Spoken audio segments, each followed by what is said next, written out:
Michael Sam, who is set to become the first openly gay NFL player, reported at training camp on Monday. On the same day, former coach Tony Dungy said this in an interview, Chris, to the Tampa Tribune, that, quote, "I wouldn't have taken him," meaning I wouldn't have drafted Sam, "not because I don't believe Michael Sam should have a chance to play, but I wouldn't want to deal with all of it.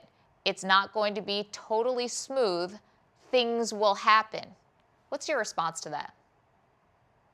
Well, I think it's something that just shows you what the type of culture is in the NFL right now, where a head coach is more than happy to advocate for, guys like Michael Vick, for guys like Marvin Harrison, guys who have broken the law, who are convicted, felons. And when it comes to someone who is a homosexual football player, he's worried that something will happen in the locker room. I mean, no, I think it's cowardly to say that, because it's your job to make sure that nothing happens in the locker room. That's exactly why you're the head coach, in order to take care of something like that.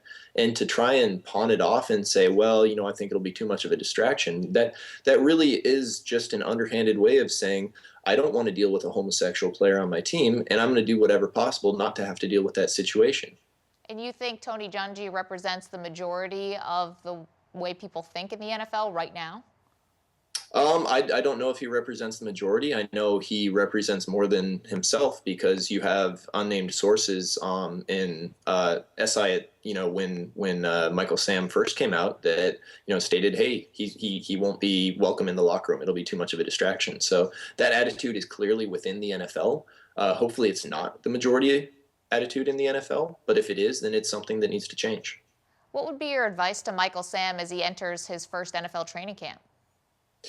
Try to stay as relaxed as possible, because if you try to put too much pressure on yourself, then you're not going to play as well as you otherwise could. And I think he'll do okay. I think he's got a good head on his shoulders, and he's a good football player. So I'm hoping for the best for him.